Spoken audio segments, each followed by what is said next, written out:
Hello, everybody out there. Welcome along to a kind of a history program.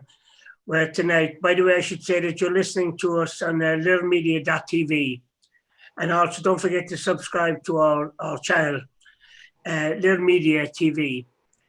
There's a button at the corner of the screen. You can subscribe. It doesn't cost you anything to subscribe.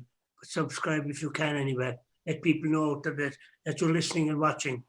Anyway, my name is Browne, Tony Browne, and I have with me tonight Tom Donovan. Tom, welcome along to the programme. Thank you, Tony. Anyway, we're going to talk tonight about a bit of local history, especially about Limerick, because, as I used to say before, any kind of history, it's a pity we can't take live calls on air. We could have more got to do with history. Anyway, first of all, Tom, I want to talk about, there's a new book out on the history of the Quakers in Limerick by Hiram Wood. A beautiful book, which I should say only costs 20 euros, and it's available, of course, in I think it's only available in O'Mahony's, is it? Well, I'm not too sure about the Celtic Bookshop, but it's O'Mahony's anyway. But it's a hardback, isn't it? Oh, hardback, yeah. Should have said that. And as well, self-published by Hiram himself. Hiram, of course, is a well-known member of the Quaker movement, the Society of Friends. Actually, we shouldn't be calling them Quakers. That's a kind of what would I say? Kind of a shortcut, isn't it? Yeah. They said they quaked at the sound of the Lord, seemingly how they got their name when they heard the preaching. But anyway, Hiram gave a talk to us, Tom, remember? Yeah. Oh, God, it must be 3 years ago or 4 years ago, could be more, to the Limerick Historical Society.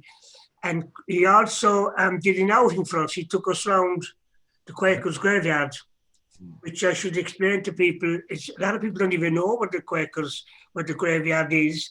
I suppose the easiest way to explain it is near Punch's Pub, above Punch's Cross. The main entrance is to there, but there's another entrance on the corner then in Southfield Gardens, which is if you have a car, you can drive in, because the gates are fairly prominent on the main road above the Ballacurra Road. But then the entrance is round. You can go into Southfield Gardens and take the first right. You can drive right into what they call the meeting house. Yeah. No, but Hiram is he's very good at his job, as you well know, when he gave us the talk, wasn't he? A great turnout. Yeah, great turnout, yeah, for both the talk and the outing. Oh, they have fantastic records. Yeah. They know everybody that's buried inside. And the graveyard is very unusual, really. That it's I think 3 foot high by 2 foot wide. The headstones. They don't have big monuments at all. No. So if I'd like to be buried in there, and I would. The only thing is I want to be Celtic cross over mine. That's not on. No, the one Equal in life and death. Yeah, equal. That's the term, And I think as well that you can use somebody's grave if you're given permission from the person, which the Catholics really don't do as such. I don't think anybody else does that. But there's a fair amount of them buried there. Yeah. And of course, as he says in the book himself, the book is lovely. There's lovely coloured photographs in the book of the houses that they built. They seem to have stayed to 3 particular areas in Limerick. The North Circular, the South Circular, and the Middle Road. Yeah. Although they had various houses in other places as well, as in 6 Mile Bridge and O'Connell Avenue. But the beautiful pictures in it of some of the houses. I'm sure people are familiar with even some of the houses. We did an outing 2 years ago on the North Circular Road. Is that Deravoher? Deravoher, yeah. And now Deravoher is a few facts in it now that I didn't know about the building of various houses. But Deravoher is in it, and of course Laurel Hill itself, which William Newsom built. Laurel Hill House, and Woodsdown outside in Anacotty, with the Daughters of Charity have now as the home outside in Anacotty, really. There's another one here which Westbourne, but the nuns have. The Sisters of Mercy have Westbourne.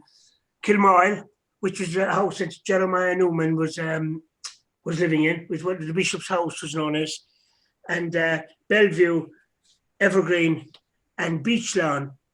And then there's a house near me above on what's known as the Long Avenue, Richmond House, which was divided in two afterwards. There were two families lived in two separate ends of it. But and the one at Ballantyne, 6 Mile Bridge, which has belonged to the Roach Kellys. Yeah. But there's great information in the book about, because as you know, the Quakers couldn't, the what you call them, pacifiers, they wouldn't get involved in armies. Yeah, pacifists. So the thing was then that they went into trade.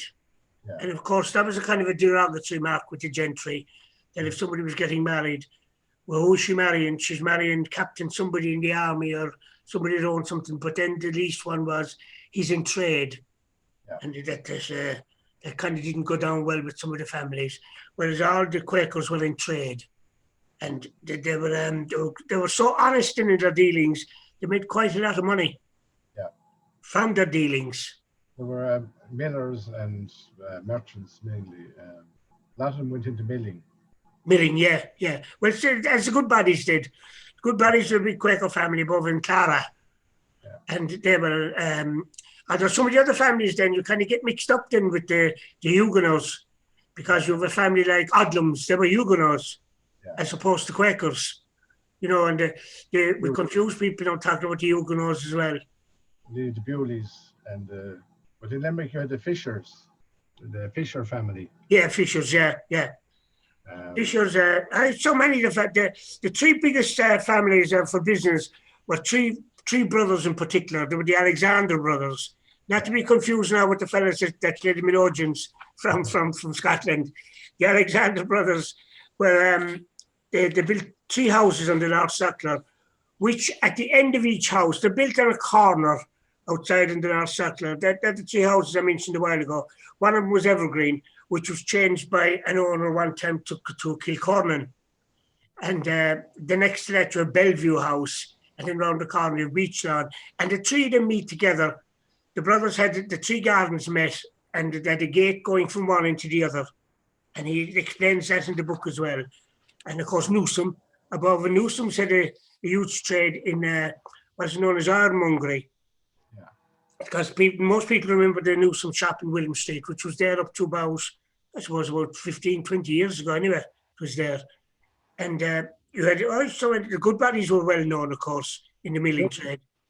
Newsom started off at Denmark Street and he expanded right into William Street. Then his ironmongery started in Denmark Street in the late 1700s, and then he moved, as he expanded, he went into William Street, Newsom. And his brother went to Cork and set up a Newsom's in Cork then. There's 2 branches there, Newsom's in Cork and Newsom's in Limerick. I didn't know there was one in Cork now. Was because there's some of the families now, and then of course families just die out, you know, when there's no male heir as such. Family names like Newsom's, they kind of disappeared after scene altogether. Sykes was another family that were in 6 Mile Bridge, and they had a big soap factory, made soap as well, bars of soap. And as you know, 6 Mile Bridge was a big milling area. So as I said, went into the milling. Then there's some of them that were involved in shops in town as well. You had Bennis's. Bennis's was in O'Connell Street. Bennis's where Whelan's chemist is now. Bennis was there. And you had Woodhouse. Woodhouse lived on O'Connell Avenue. You had old Pikes. Actually, there is a place still in Limerick, which a lot of people I'm sure don't even know, Pikes Bow, where Pikes were. It's above on, just as you go up Upper William Street. If you're going up, pass out the junction for High Street, and just 2 doors after that, there's a bowway going down. It takes you down really to the back of the market, really. That is Pikes Bow. And Pikes were there. They were another big family, but they mainly went to Cork, the Pikes family. A lot of them were in Cork as well, but the amount of them that were in Limerick, you know, and in business. And there's some very funny stories in the book as well about Quakers and about they were hated by Cromwell, although funnily enough, I think I mentioned before, I read another book called Providence Lost from the library, and that gives you into the Quakers in the 1640s in England. The Quaker movement was fairly big at the time in England.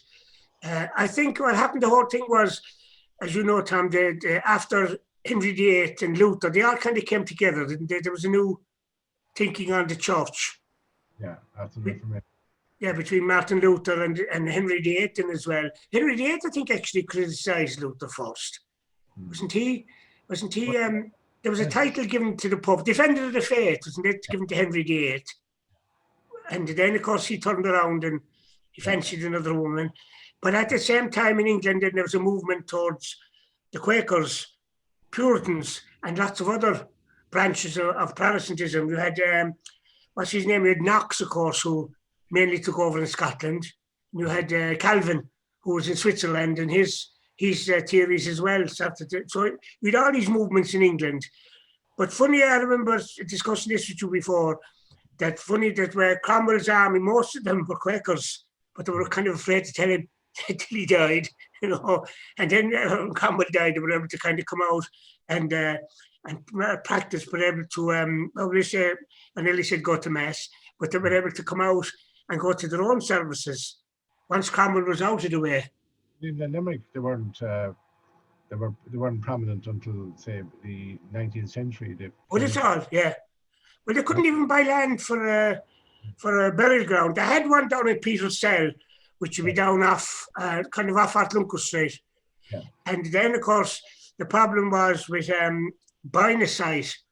So Harvey, of course, what's his name? Harvey was the big miller, of course. He lived at Somerville House, which is now in the grounds of Mary Immaculate, have it now inside in the college. The teacher centre was there for a while. And Massey Harvey, he had a house built, and he had enough money to buy that site, which funnily enough was outside the city borough. It's hard to believe, because if you go up to Punch's Cross, the markings are still on the wall. You have these slabs, you guess, where the county borough finishes, you know, the arms of Limerick there. So the borough, he was able to buy the site outside the borough, but couldn't buy it inside.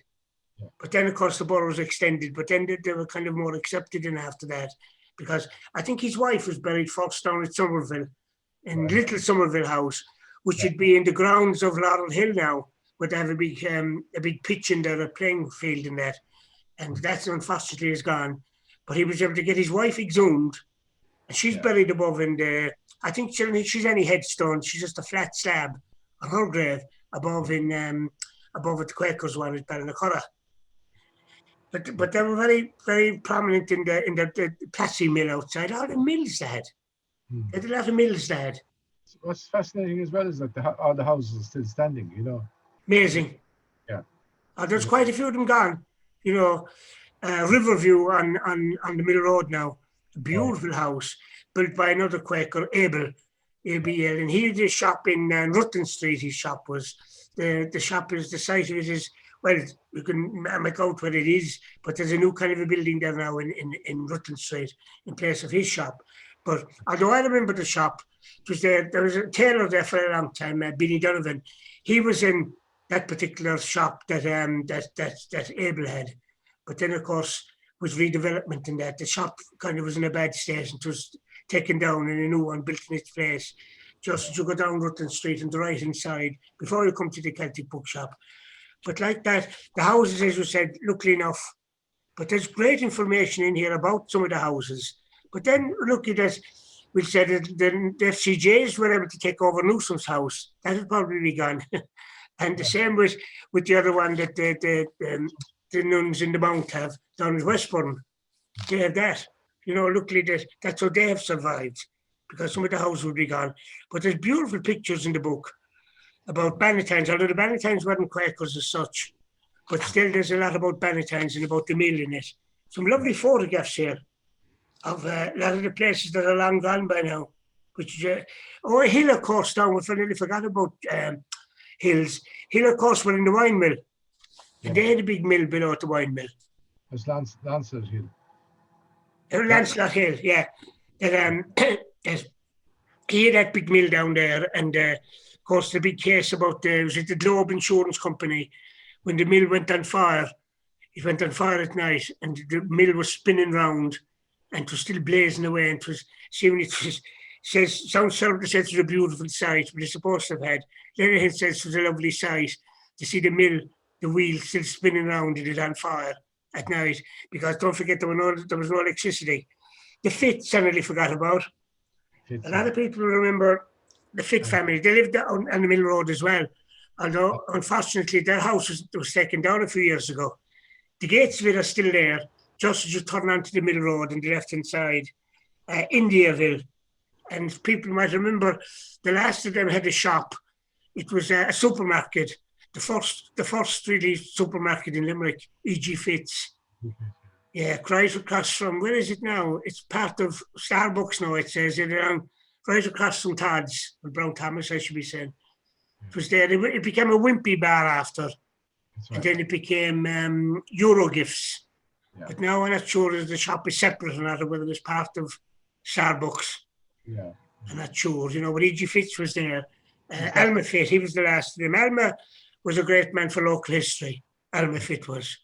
And of course, they were involved in the banks. I mean, all the things set up by the Quakers, the friendly societies they set up, insurance companies were set up. And of course, in England, we're drifting off Limerick now, but in England, you had all the people that got involved in chocolate, like Rowntree's and Cadbury's, Fry's, who else? The Terry's. They were all Quaker families as well. They gave big employment. Bewley's, were they Quakers? Bewley's. I don't know about Bewley's. Well, Bewley's were Quakers. I forgot about them. No, they were Quakers as well. Because you forget about various, like I said, you confuse people talking about between Quakers and Huguenots, and even for that matter, the Palatines is more confusing altogether. People, these various groups that come into Ireland, and were accepted, but accepted by the gentry, really.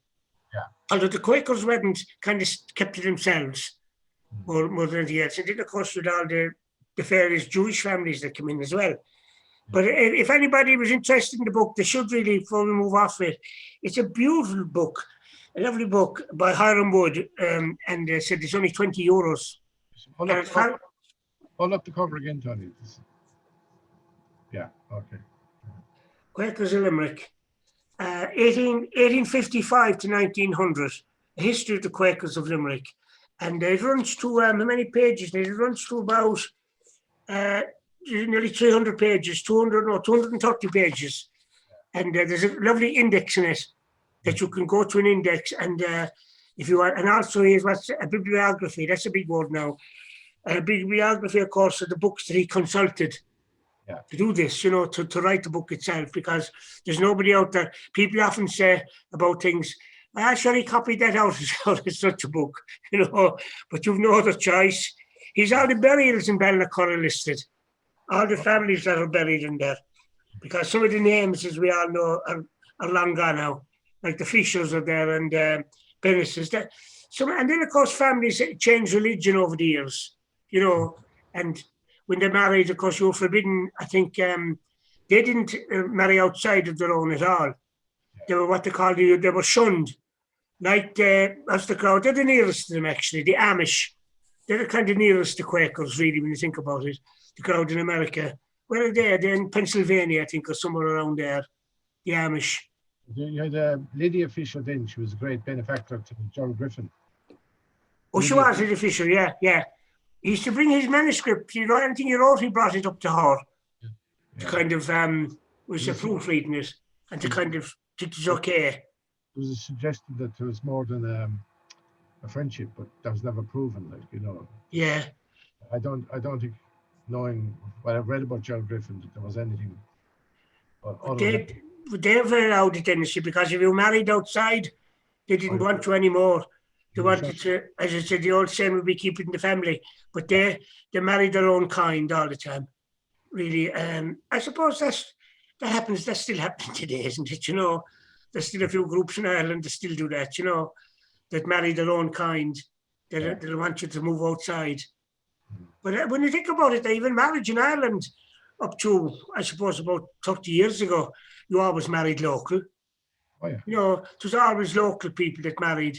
If you look back 30, 40 years ago, a guard or a prima manager or a teacher were usually the people from outside that married in. Yeah. like a guard moved into the town and he was a prospect, and then you had a teacher or the creamery manager. You know, people with an occupation moved in. Otherwise, women, farmers' daughters married farmers, and you know, very early, you didn't stray outside that norm. You know. Yeah, that's true. They were kind of looked on then as well. As you'd often hear people saying that. Who was his people? They came in. Father came in as especially if it's an unusual name in an area. His father came in as the creamery manager. Because sometimes now, I know you have an eye come across an unusual name for a place, which is really not relevant to the place, you know. And you'd find out that his great-grandfather was a school teacher. He came in here in the 30s, you know, or in the 20s, and married in. But he didn't marry. They married into usually, they knew what they were doing when they got married, you know. They didn't marry one working in the local factory or, you know, or the parlour maid. If you see a Kerry name or a Cork name in Donegal, it's usually a guard or somebody. Always. Yeah.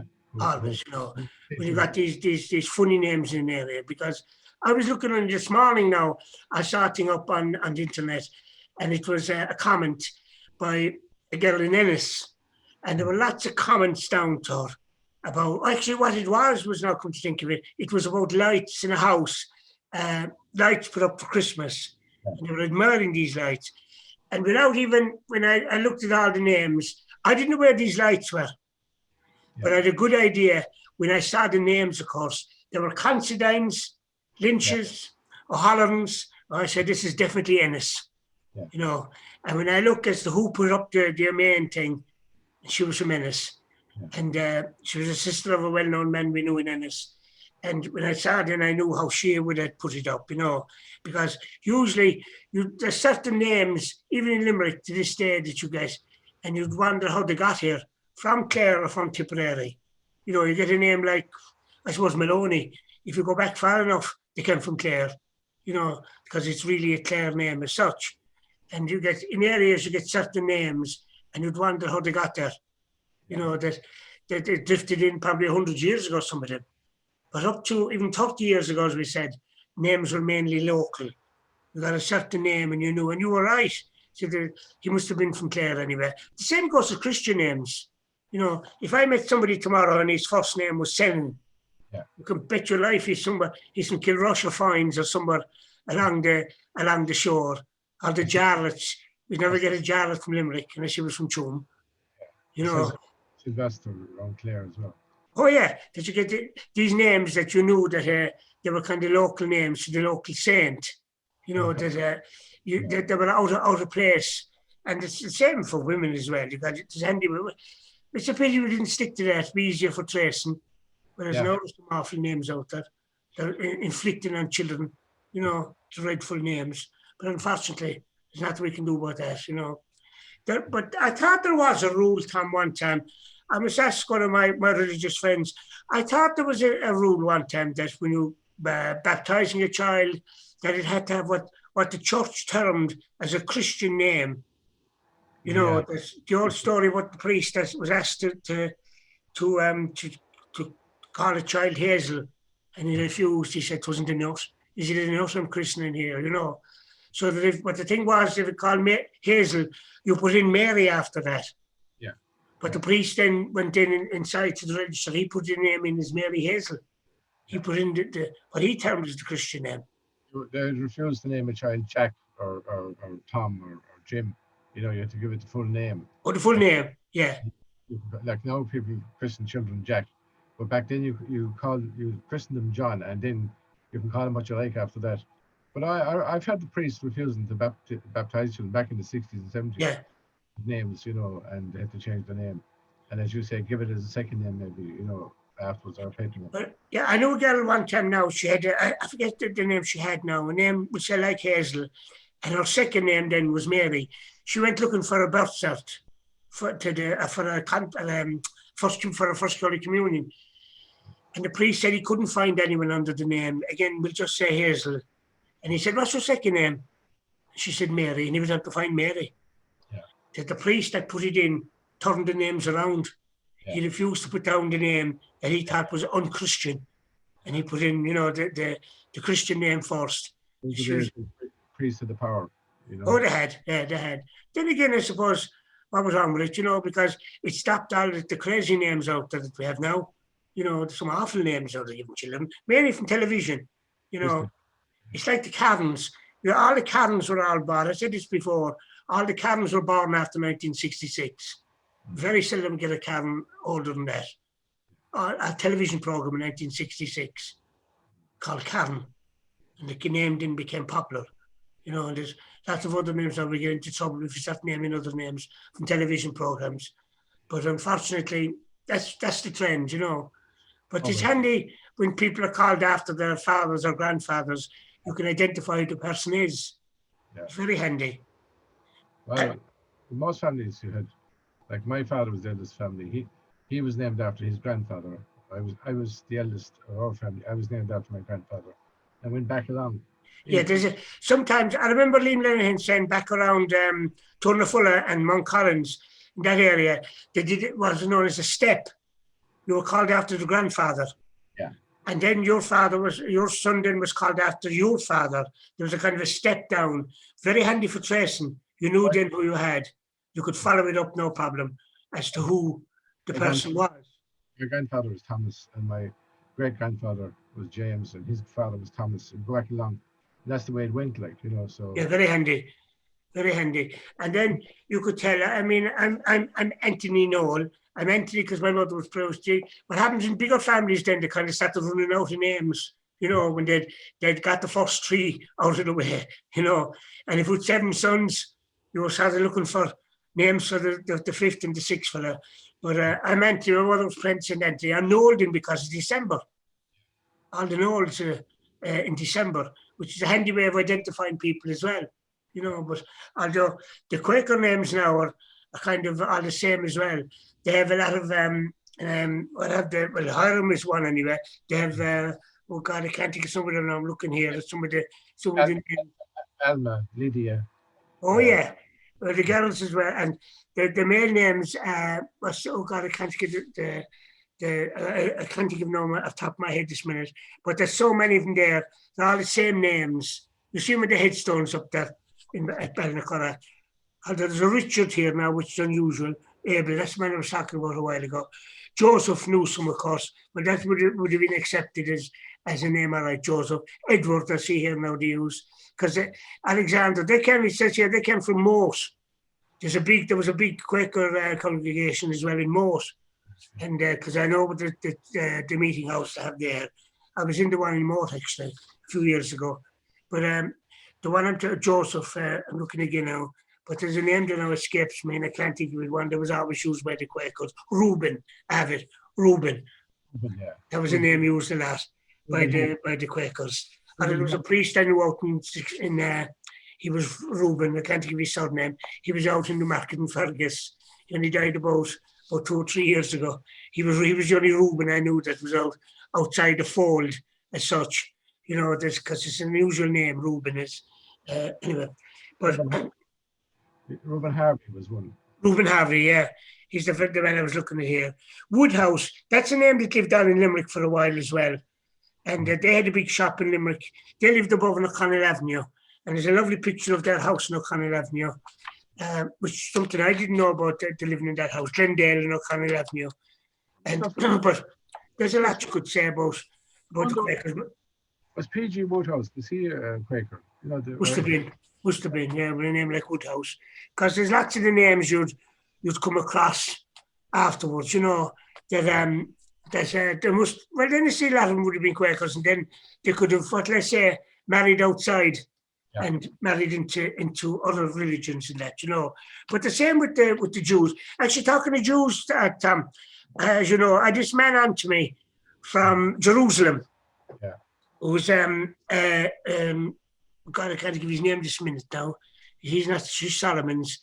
He's I can't give his name anyway, but he was what? Stern. And he was looking for a grave, which I thought the man was off his head first, you know. But he had a fair bit of information done. And I was more curious than anything else as to who he was looking for. He said this was a Jewish lady that lived in Limerick, and she's buried in Adair. Now, Adair, I said, Yeah. what does he mean by Adair? Did he mean it was in Adair, outside Adair? Which graveyard in Adair? You know, it could have been outside. So he said, the only other information, he said she died at Milford as the home, not as, this is well before the hospice was built. It was, what would you call it, a home run by what we call the Blue Nuns, were in Milford. They were the same nuns that ran St. John's Hospital. They bought Milford House.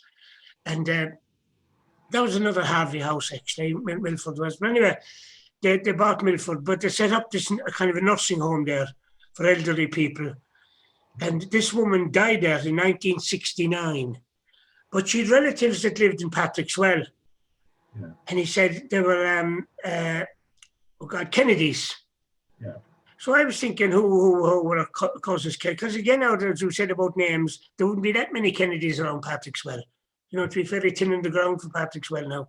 But so he said that he'd come back to me on it if I could find out where she was buried. You know, to me, that was like looking for a needle in a haystack. But I was very curious about this woman. But her name was Vera Bryce Solomons. And I said, oh God, with the name Solomons, she must have been Jewish. So I said to myself, where would she be buried? You know. So I went out looking in the graveyard, as some people will know, the big graveyard is that there's a new graveyard now, St. Nicholas's, which is the one most people know about, in the back of the school, the back near the Dunraven Arms, back at the Trinitarian, the church. But the old one I knew was down at the back of the golf club. It's funny, really, you have to go in through the entrance of the golf club, straight in, past the clubhouse, and there's the graveyard on your right hand side. So I went in and I was looking round, and God, I tell you, I couldn't find it. I was looking at graves. The grass was very high, and a bad time of the year now because I couldn't clean the headstones. You know, I hadn't grass or washing up liquid with me. That's the best thing really, is the washing up liquid in a sponge. Okay. Put it on and wipe it across, and up it'll come, the name will come, but I couldn't find it anyway. So I went looking then and asked a few people about this name. Kennedy had me kind of puzzled as well. It turned out that it was a Major Kennedy who lived at, the name of the house now escapes me this minute, it was a Westrop house just outside Patrickswell. And Mrs. Kennedy was related to this woman. But she died anyway in the home in Milford, and the Kennedy seemingly had her buried in Adair. And this man in Jerusalem was very kind of, what word would I use for it? He was kind of more annoyed, along with being amazed why she was buried in Adair, because all her relatives are buried in Tunbridge Wells. And he said to me that he had, he sent me on then pictures of all the Solomon graves in Tunbridge Wells. Of course, he thought I didn't know what Tunbridge Wells was. And he was surprised when I told him my sister lives in Tunbridge Wells. He was kind of, oh God, he said, does she, you know. But I thought this man was in England first. Yeah. And I said to him, where are you ringing me from? He said, I'm ringing you from Jerusalem. I tell you, I nearly lost my speech when I heard he was in Jerusalem, because you don't expect many people to ring you from Jerusalem. So I went back again looking for the grave, and I found it in the extension to that graveyard. Yeah. There it was, a small little headstone, and with nothing on it, just her name. And right next to her is buried Major Kennedy from Patrickswell. So, as you know, then you sent on the pictures of it to him, of the grave. And he was delighted to get those then, but he was still kind of annoyed as to why she was buried there. Now, I don't know why. So he's been in touch with this Major Kennedy's daughters. He's two daughters, he'd no son, but they're living in, one is in England, the one is in America. And he's been in touch with them. But he's hoping that they will be able to tell him why she's buried in Adair. How is it they didn't get her kind of sent back to England? But this woman, I checked up this woman, anybody can check her up on the internet, this Vera Bryce Solomons. She was a very influential woman. What she did for the setting up of the Israeli state in the late 40s. And she was very much involved. And there's a fair bit on her now on the internet. I'd never heard of the woman who's buried in Adair. And why was she buried that her body wasn't sent back? We don't know. So then... In a way, he's right, because if you look at her headstone, I mean, it's like a pauper's grave. It is. a very small grave, and there's nothing to identify her with the Jewish faith. He wanted to know why. He knew there was a Jewish graveyard in Limerick, which was outside in Castletroy. So I said to him that I'd been at the last burial there. I was at the funeral of Stuart Klein. And I would call Stuart a kind of a friend of mine. I got to know him very late in life. Stuart is dead now. I think he's dead about 10 years now. But Stuart was well known in Limerick as a Jew. He was a very funny man. As you remember, I interviewed him on it on the radio. And but Stuart was the last burial. I went out to the burial for two reasons. One is I went out of, because I knew him and I went along to the burial. But also I wanted to see how did they bury a Jewish man, outside in the Jewish graveyard. And the chief rabbi was down at the time, and they said all these prayers, and they were singing and all in Hebrew over Stuart's grave. And so I went out to see then, because I was after talking to Stuart's wife and about to see the headstone on his grave. Next to him is buried Louis Fine. Now, Louis was a Jew. People will remember Jew as a jeweler in Limerick. And Louis, of course, he's buried outside, right next to Stuart, outside.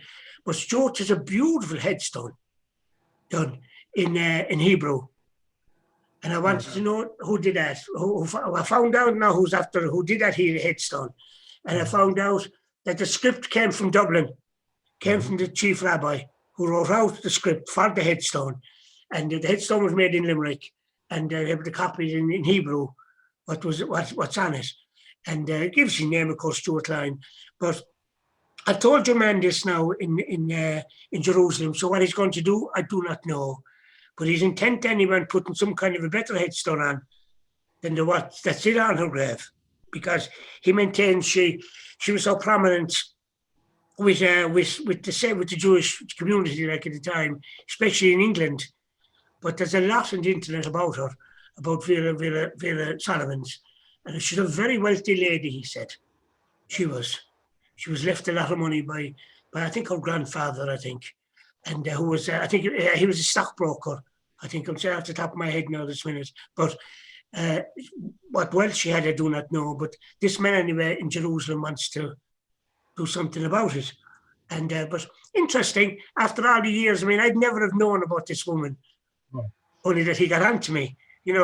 And I'd completely forgotten about this Major Kennedy, who served in India, incidentally. He died in 1972, whereas Vera died in 1969. And the wrong date is on the headstone. They've done 1970 on it. I never caught that the first time. So it's obviously done after, a number of years after she died. Yeah, but why wasn't the proper date put on it? It gives the date the 12th of November, 1969, but on the headstone is 12th of November 1970.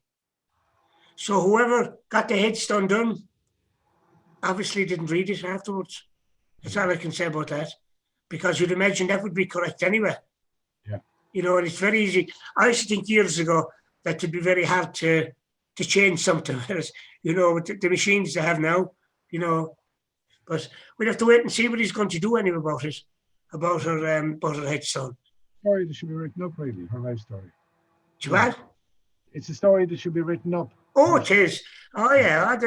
There's an article for the journal in that. She ended up in Limerick. What? How did she end up in Limerick? I don't know. I don't know how she ended up out in Milford. I don't know. And there's other things that he seems to know. This man in Jerusalem seems to know a fair bit about her. But how she came here, I'll find out eventually how she came here. But I was intrigued now to find out how she was buried in Adair and why they buried her in Adair. I'm hoping that these daughters belong to Major Kennedy will get in touch with him now. And if they will be able to tell him, they should know, because they would have been here, that they would have lived at Patrickswell that time. And you can see in the peerage, you can find out their dates when they were born and everything, up what age they are now. One of them, as I said, is in London, but the other one is in, I think she's in New York. I think the other one is. But he has been in touch with them anyway. And they're supposed to get back and tell him all these details. That's what he's waiting for now at the moment. And if it's okay with them to put a headstone on. Because don't forget, he was related to them. It'd been a bit far out, I know. But she was related to these girls. So, but Yeah. Kennedy's wife was related to her. yeah, the wife, yeah, that whether I think she was a grand aunt of Major Kennedy's wife. She was a grand aunt, but she died anyway in 1969.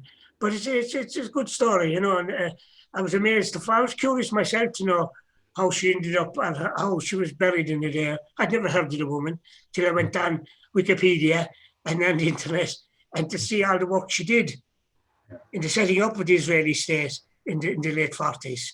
She's a very prominent woman. How she never went back to Israel is another thing. Or went to live in Israel. I don't know whether she was, her health was bad. Could have been. Is there much about Kennedy's time in India? It's obviously in the 30s. He must have been there. Yeah, but I forget what age she is now. Now here's a bigger headstone that she has outside in the there. He's buried there as well. Although he has one of these kind of a brown marble, which God, are dreadful. I don't like those headstones at all because the name starts to fall off it. Yeah. And there's a fair bit of it gone as it is already. Only that you can just see Kennedy, Indian Army, I think, on it. I was amazed that it kind of had survived that long. Because there was a cousin of mine, which I think you know about.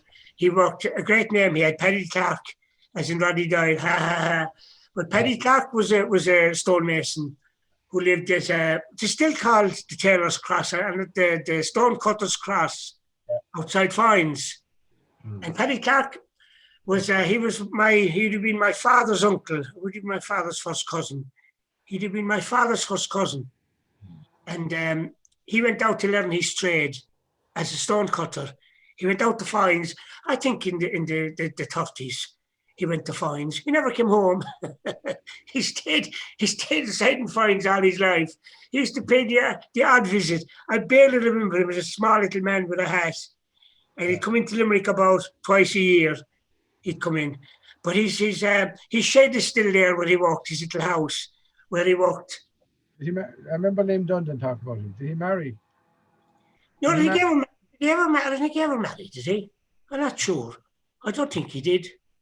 You don't think he ever married? Yeah, but I remember Liam Dundon, the late Liam Dundon, talking about it. Oh, did he? Because I remember Liam was amazed even that he was related to me. He knew him as the stonecutter. They all knew him as. But I remember a man out in Foynes one night, out in Glyn. This chap now. He told me that when he was a young fella, he was sent down to the bus to meet the bus coming out from Foynes. That Paddy Clark would be on it. Yeah. He was to look out for a man with a bag in his hand. He was to put a name on a headstone in Kilfergus.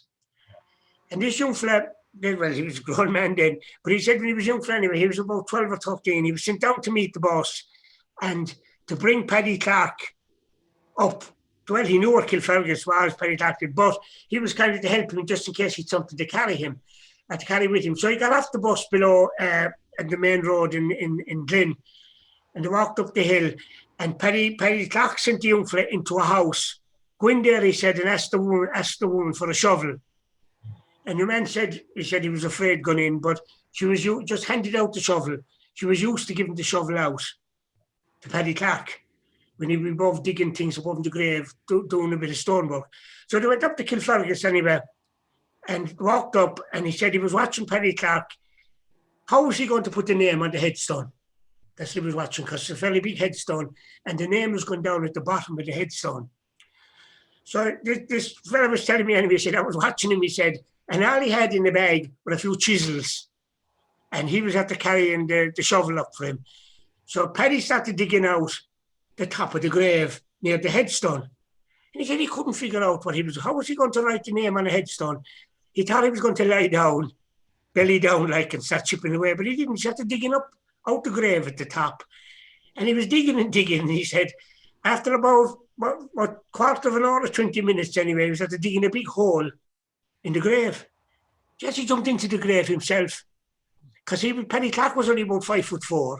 He jumped into the hole, and he was level with the headstone. And he was able to stand and chip away at his own height. When your man in Lynn said he will never forget it, that the way he dug a hole and jumped into it and started chipping away. And I was only there, he said, watching him. I was there handing him this chisel and that chisel. He was down the hole, and that's what he was really called for, was to hand him, give me that chisel up there now. And he'd hand him the one, and he'd chisel away. Finally, anyway, he'd a name put on the headstone by hand. Now they have machines for it. He'd it done by hand, filled in the grave, back again, get back the shovel, and went down and got the bus back into Fines again. You know, I think they needed to do. I think they went to the Congress first now before they went back, but because he was an awful man for the liquor now. And he used to walk. His only night of drinking was on a Sunday night. He'd walk it into Fines, which was about 2 miles, about a mile anyway to be, round the bed bend of the road there. And he'd always get a lift home. And he'd get mouldy drunk inside in some pub he went into anyway, inside in Fines. But that was the only night he really drank. Yeah. He was happy then. And I remember a brother of mine went down one time and put in, I think he only one socket in the house. And everything was done from the one socket. And my brother put in a few sockets for him and did a bit of wiring in the house for him. That's back in the late 50s now. But he was living in this small little house, which, funny enough, as I said, is still there. It's on the left-hand side is before you come to, as I said, it's always known as the Stone Cutter's Cross, because he did most of the headstones around Fines and back into Glyn. I'm sure he did them as well, you know, back in Kilfargus. But like that, your man was telling me, and he'll never forget Penny Clark jumping into the hole inside the grave. It's funny. You could imagine it. Yeah. You think about it, you couldn't cut the name lying on the flat of your stomach. It just wouldn't be possible. So it makes sense, you know, to make the hole. Yeah. Yeah. But it's the weirdest ever, like, you know, that you say digging a hole in the grave, you know, he was nearly gone down himself. He was very small, you say. I barely remember him, I do. And he was, Penny Clark. His mother was brown. His mother would have been brown. And, his mother was, yeah. And, but like that, he was well able to learn his trade outside in Fines and never came home anymore. Lost all contact with everybody in Limerick. He's coming out to my aunt, and I remember him as a small little man. You know, I must be talking about the mid-50s, I'd say. And he never came back. Was your auntie's sister? My aunt would have been, she'd have been his cousin. She'd have been his first cousin. Because his mother and my grandfather would have been brother and sister. Yeah, I'm really certain of that. I'd have to think about that now and write it down, you know. Because you do, when girls marry, of course, the names are gone out the door. That's a problem when you're tracing. And you find out that there's so many names going back, especially on what's known as the paternal side. Not the paternal side, the other one, what is it? The matrimony one. What's that called? The mother's one. Maternal side, yeah. When you go back, you could go through 6 or 8 names before you find out the back, you know, who the real perpetrator was of the name. There's no double barrel names then. Oh, jeez, it's terrible. I mean, there's people using double barrel names now. It's terrible rubbish, you know. They kind of fancy themselves as bits of gentry. I met somebody lately now, and they were using a double barrel name, and I said, I thought the gentry only did that, you know. That's all they ever did that. You know, people, they're kind of using double barrel names. Green berries and all those, like, that was the, yeah. Oh, yeah. That you get, but some names have just disappeared off the face of the earth altogether. It's interesting, you know, a lot of people don't know what the Jewish graveyard is or what the Quaker graveyard, you know. That's true, yeah. They wouldn't know what the Roman Catholic graveyards are. Exactly, wouldn't. Yeah, but they all want to be buried in consecrated grounds, don't they? You know, it's funny when you hear of somebody being, well, now, of course, you can be, what's it called, burned, as I said, what's it called, cremated outside in Shannon. But years ago, you couldn't do that.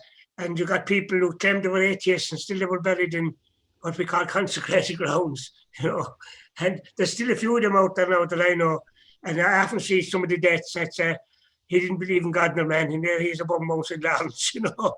It's funny, you know, but like that, you can be cremated, you know, if you want. But I don't think see, the trouble is you couldn't be buried outside a consecrated ground. Like Jim Kemmy didn't want a religious funeral, but he still had to be buried in Mount St. Lawrence. You know, I mean, even though it's a corporation graveyard, it's consecrated ground. You know? Like, what's your option? Unless you get cremated nowadays. They're cremated now, you see. I mean, cremation, years ago, up to a few years ago, there was only Cork, around Skiddy, isn't it, in Dublin.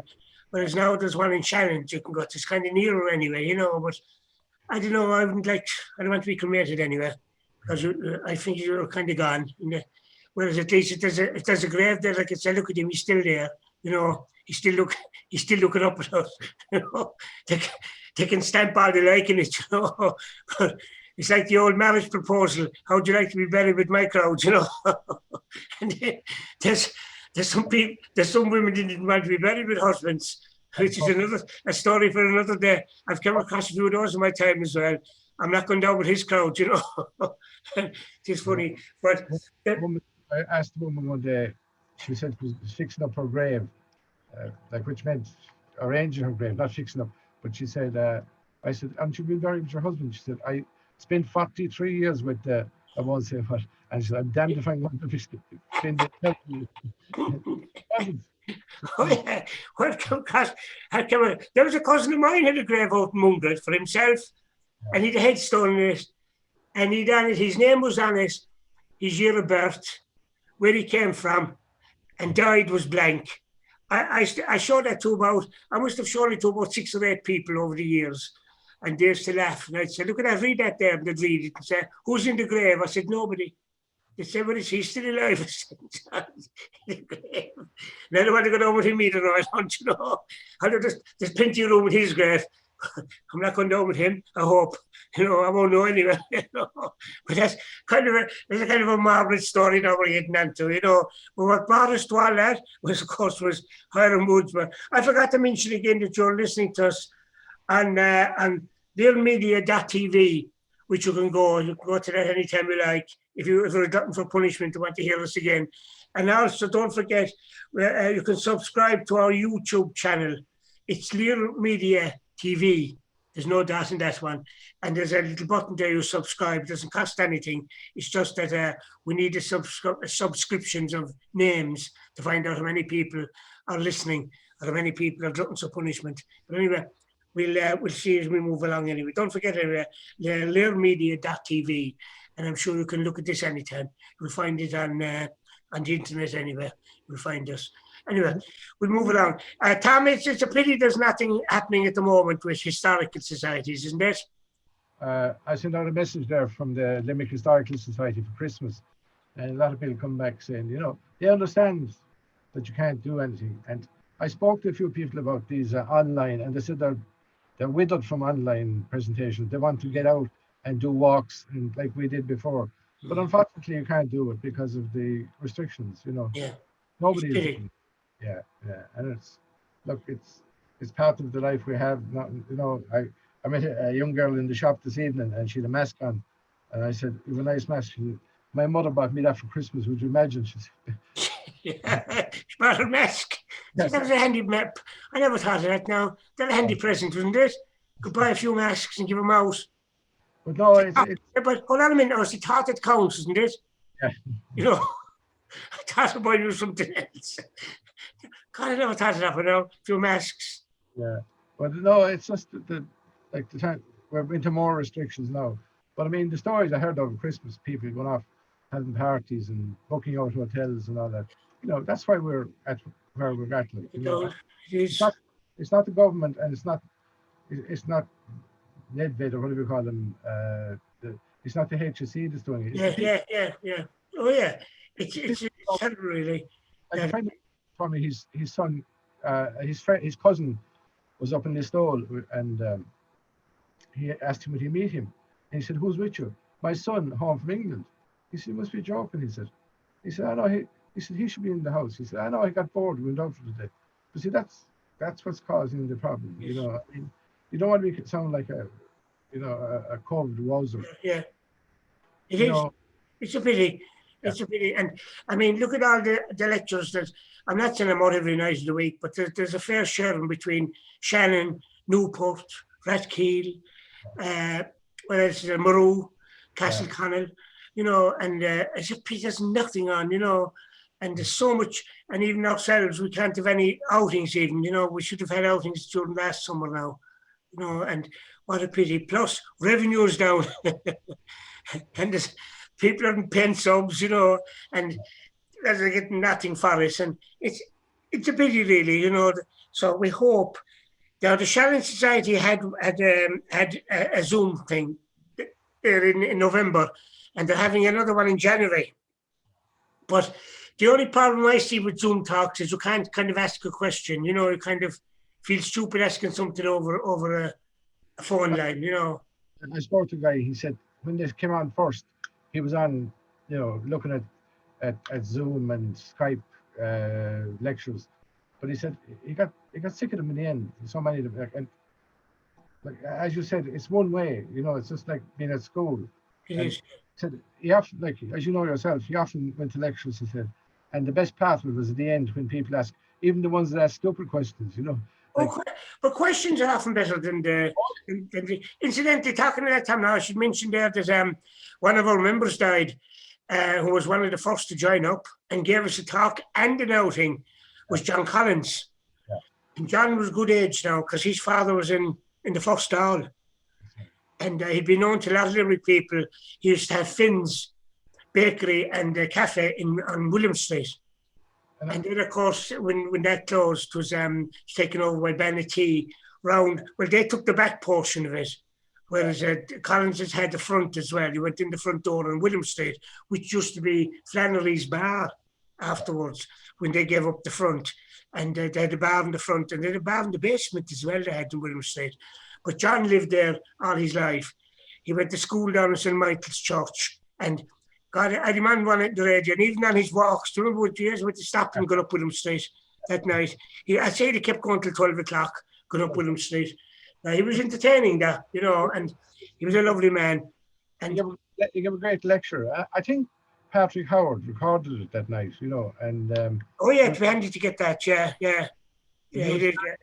But like that, it was the talk, the first fellow said the walk he gave up William Street now was entertaining, and then the talk he gave about his father in the first stall, because he was delighted. He was asked up to Alison Uachtaráin about, I think there was only about 6 or 8 of them left. Yeah. You know, from that age, that their fathers would have been in the first stall. They were all brought up. And I said to me now, John, I said, we were finding all up there, you know. But he was a lovely man, he was. But I was at his funeral actually last Monday, because you can't go to the church. No. And I went out. I shouldn't have been at the burial, really, I suppose, in one sense. But I said I'd go anyway, you know, because I like John, I did. And he was one of the first members to join up. And he always came to the lectures. Yeah. You know, only the latter year now, he said he didn't like going out at night and driving himself, you know, but he was a lovely man. But I remember 2 things that come to mind with him was, one was that he was sent to Glasgow to learn to be a confectioner. Yeah. As a young fella. His mother sent him to Glasgow, where he learned his trade. And also he said about going to school, he never needed an overcoat. His mother brought him across William Street, led him across the road into Boyd's shop. Yeah. And Boyd's, all the workers knew him. That time Boyd's went right back along out onto Denmark Street, which has all been changed now. Came out the back gate and right across the road to the school. He said, you know, it was never a fear sending him to school. Did the very same thing coming home. The teacher would watch him going across the road into Boyd's, right through Boyd's shop, out the front. One of the Boyd staff was heading across William Street, and he was home again, you know. But I remember him telling me that. And his brother was a dentist. He nearly caught me that night at William Street. He says, do you remember that house over there? That's a lovely building, actually, in William Street. Near, as you're going up, where the schoolhouse, they have the Chapel Lane there. The new fancy name of that now. I think they're calling it Little Cruiser Street or Chapel Lane. Took you right down onto St. Michael's Church. Well, after that, you had Levy's shoe shop. And then you had this building that I'm talking about. But his brother was a dentist there. And I never knew he was his brother till that night. I remember him when I do the dentist. And I said to him, I remember him. I said, he was Collins. I said, the dentist. And look, I didn't say anything about him. But he says, he was my brother. Well, I said, John, I never knew that. He's dead a few years now. But he was well known as a dentist. He didn't go far from home. He didn't know, across the road. But the mother, his father died fairly young. And the mother took over the running of that place, you know. He told me his father married late in life. And that's why John, I suppose, is like was still alive. Say, Oh yeah, yeah. his father was arrested in 1916 for being part of the Rising. Yeah. The time he did an article in the Old Limerick Journal. Yeah. His father. And They came from Monaghan, in the back. Monaghan. He was arrested in Monaghan at the time of the Ballykissan. He was on the way to Ballykissan. He was arrested, and he was held until after the Rising. So on the back of that, he became a TD. And but John, like, I don't think John knew his father well, or his father never. No, he said that. No, he didn't know him that well. Yeah. And then when he died, of course, because the mother really he was with, you know, in the shop in William Street. Although I never remember him in the shop in William Street. And I remember my mother often took me in there now. The buns came out, and I remember really laughing with this. The buns came out on a kind of a cake stand, and there were 2 levels to it. And they put about 6 or 8 buns. Yes, I wouldn't do it now. And you paid for what? Yes. You ate, yeah. If you only ate 4, you only paid for 4, you know. And of course, he said, the dad were all right. He said, we'd eat 5 and then he paid for 4, you know. But he said, there was nothing you could do about that. I tell her they wouldn't put out 8 now. I tell her they wouldn't that slow, you know. But imagine they'd been that honest, like putting out this thing out in the middle and you just took off if you only wanted 2 or 3 off it, you know. But I remember he explained that in the tea rooms that they had in William Street. But it was a very popular place, it was Finn's. And I don't know did I ever get that out of him? I must listen to the tape. I still have the tape from the programme where the name Finn came out of. I forget what the Finns came out of. He'd been Collins, like, people probably called him Mr. Finn, you know, probably thought he was Finn. A lot of country people just called in there. Oh, they did. And then he'd been from West Limerick, like the father, he would have been well known, and then a TD as well, although he was dead. John was on about, they lived overhead the shop, and he grew up in William Street all his life. But he was a lovely man, and he was buried in St. Nicholas's in Adair, the new graveyard, last Monday. And a dreadful day it was, and a very cold day. But anyway, John, he's gone anyway, you know. And the interesting passing in that, there was a cousin of mine died, was buried when he was cremated the Saturday before. First cousin of mine, actually, Charlie Healy. Charlie lived outside in Killeely, and his father would have been an uncle, would have been my mother's brother. Charlie worked all his life in what used to be Mel Roberts, and then it became Cahill Mel Roberts. But like again, you can't go to funerals. I went along and all you could do was sit outside the church in the car, you know, and it's awful that you can't go to funerals. You can't go to this, and then you're being cremated, you can't go either. You know, it's very awkward, very, very awkward. And a man told me that he went to a funeral there earlier in the year in Kerry, and he said there was a scrum outside the church when the relatives came out, and he got afraid. He stepped back, and he said the hearse went off, and the family never even saw him, and he had to ring the family afterwards and say he was there, but he didn't meet them. So, like, if there's a big crowd, the problem is you can't rush in to meet the family because you have to stand back and give space. But and then people are afraid to go to funerals because they're one of the biggest means of passing on the virus, you know, because people are so close outside. So it's a difficult one, like, you know. Great. We'll have to, if we're going to die, you want to wait, hang on for a while until. Oh yeah, I said that to a few people. I'd rather wait, you know. I'd hold on till the COVID is gone, you know. The sooner the better. And the injection, I'm waiting in the queue for the injection, you know. Oh, that man in Jerusalem told me this morning that he was getting his done today in Jerusalem, you know, which is very quick. Himself and his wife were getting it done today. So, and he said to me, I said, I really don't know. I said, when I'll be able to get mine. So they'll probably start, I hope, with the nursing homes, and at least get all the older people in the nursing homes done. So I'd say it'll be, we're talking of, I'd say into February anyway, I'd imagine. Yeah, look, you'd have it for St. Patrick's Day, I'd say. Yeah, oh yeah. Well, if all goes well and they do get rid of this, we could be back in action with the Historical Society, you know, maybe sometime late in the summer. We'll see, you know, and get back to lectures for the winter anyway. Get a few outings done. Yeah, because it's just good. It's a pity, really, you know. Incidentally, I got a picture of an outing I did, which I'm going to show you. A man took a picture of us on the North Circular Road there 2 years ago. I took it from a bedroom window, which I didn't know was being taken. And we're outside the house on the North Circular Road. And you can see the group all there. There's one man looking all right, like as if he knew somebody was taking a picture. I never knew the picture was being taken. But I got to go to get anyway. I have it anyway. And you can see all the people. Of course, Patsy Perrell's at the back of it. He's talking to somebody. You know, the only one that's not listening. And I said at him, he wasn't listening. You know, you could see him talking to a man, probably tormenting him, telling him something about fishing, you know, or the salmon are not coming up the river or something like that. But anyway, you could see Patsy Perrell clear as a whistle in the back of the picture because he's talking.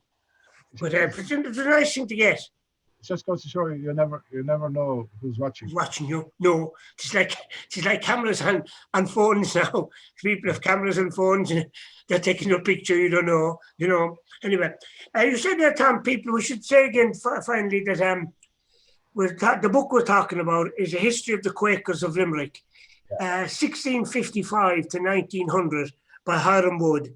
It only costs €20, which you nearly pay that now for a magazine. And it's a book that you don't have to read it from cover to cover. You can step in at different chapters in it and see. And Hiram, as I said, is well known to a lot of people, being a member of the Society of Friends.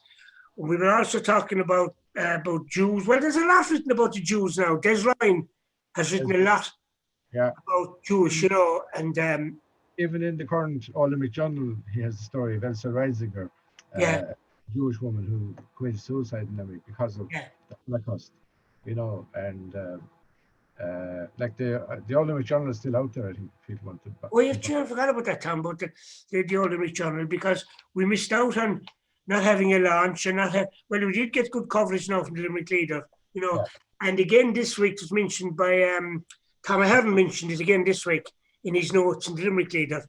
But like that, it's difficult enough. It's available in most shops in town, and it's only €10, and there's some good articles in it. And we will have some good articles already for next year even. My sister sent me a journal from Kerry, for Christmas, a Ballydunhu journal. 17 euros for the journal, and it cost $9.40 to post it. So it nearly cost her €30.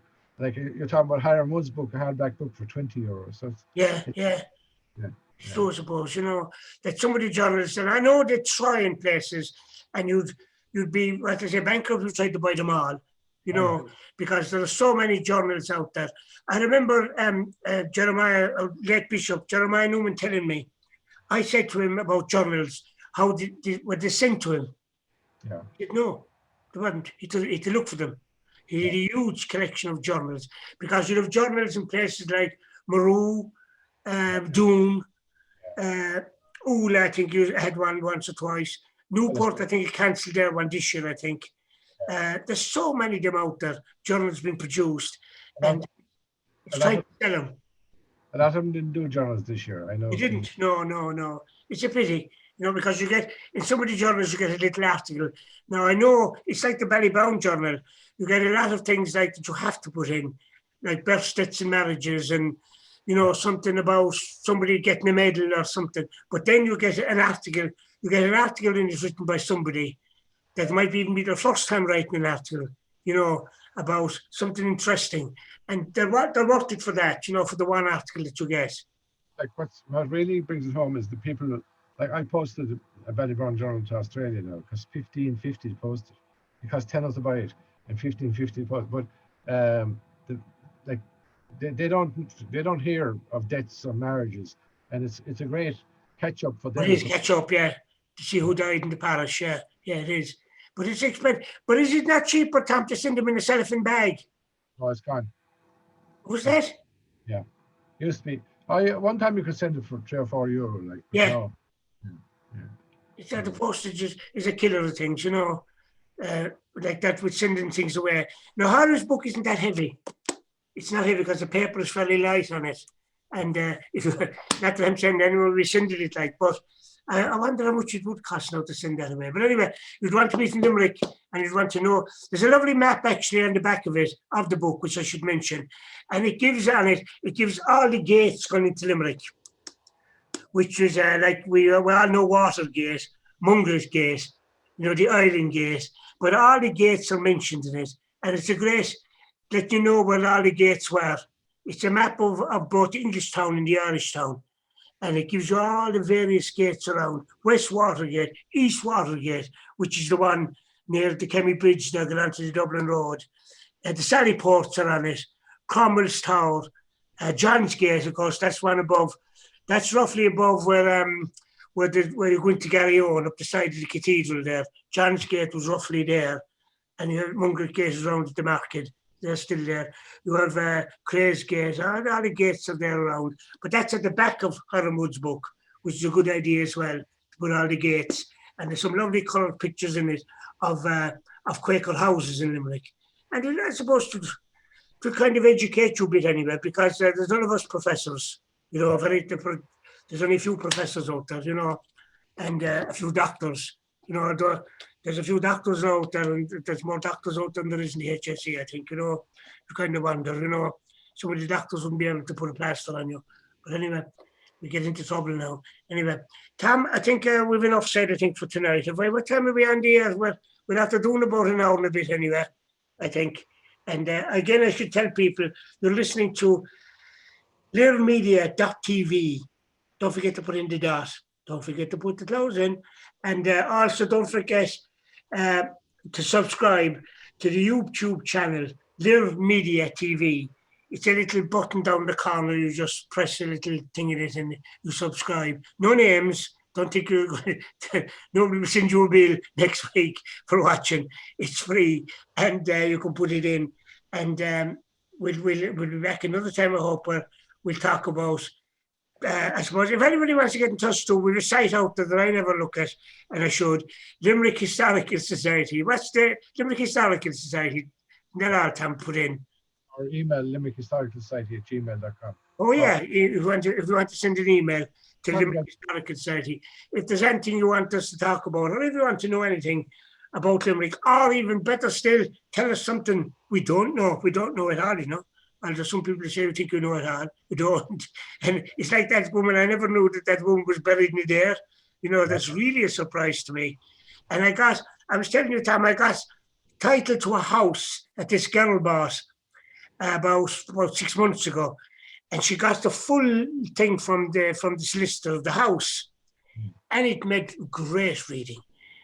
And to read where the house was built, and right up along the whole way, who the occupiers of the house were, where the house is situated, who was inside, whose land it was on.